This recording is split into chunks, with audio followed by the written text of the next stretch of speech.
एथर ऐतिहासिक होगाकू जाउछि चलित अधिवेशन आसंता काली अधिवेशन प्रथम दिन में विधानसभा को संबोधित करेंगे राष्ट्रपति द्रौपदी मुर्मू। प्रथम थर पर विधानसभा निजर अभिभाषण रखिबे राष्ट्रपति। यापर 11 नंबर रूम को आसी समय बिताइबे राष्ट्रपति द्रौपदी मुर्मू। 2000 रु 2004 परिवहन मंत्री थिबा बेले ई चैम्बर तांकर कार्यालय थिला, तेणु एई चैम्बर रे किछि समय बितेबे राष्ट्रपति। से विधानसभा समेत ए चैम्बर को भी सजे दिया जाइछे।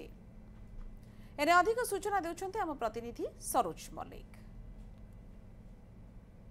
पुणी पुराना स्मृति ताजा हब कारण आसंता काली राष्ट्रपति विधानसभा को आसुचंती एवं ए होची से 11 नंबर रूम मु आपनको देखाइबाकू चाहूची। ये होची से 11 नंबर रूम जो 11 नंबर रूम रे अनेक स्मृति रही राष्ट्रपति कारण जिते से विधायक भाव में निर्वाचित होते 2000 रु 2000 जदि कह 9 पर्यंत से परिवहन मंत्री थिले एवं जेहेतु से परिवहन मंत्री थिले मंत्री भाव में चैम्बर रे से बसुले चैम्बर चैम्बर मिलता से चैम्बर रे बसुले ए चैम्बर को पूरापूरी नुआ रूप दि जाइए। आप देखिपे पूरापूरी नुआ रूप दि जाइए।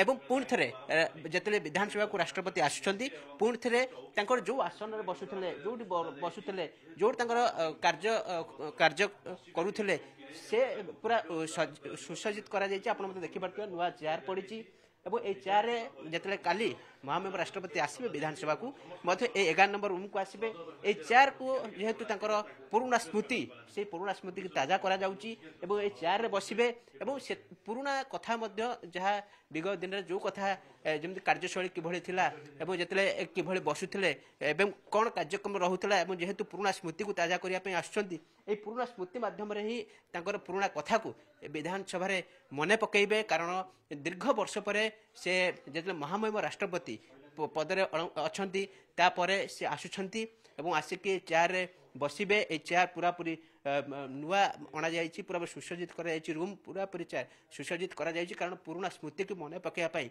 ये सबू आयोजन कर पूरापूरी देखिए विधानसभा परिसर को पूरापूरी नवीकरण कर रंग दि जाइए एवं पूरापूरी किभली भाव में जो पुराना रूम जो रही से रूम को नवीकरण कर रूम रे पुराना स्मृति जहाँ रही ताजा कर पूरापूरी विधानसभा परिसर में पूरापूरी व्यापक आयोजन कर जिते काली पहुँचला विधानसभा को जो अभिभाषण रखिए 4:30 समय सरिबा परे ए पुराना रूम जो 11 नंबर रूम रही से पुराना रूम को आसबे एवं पुराना स्मृति की पुणी थे मन पकेबे।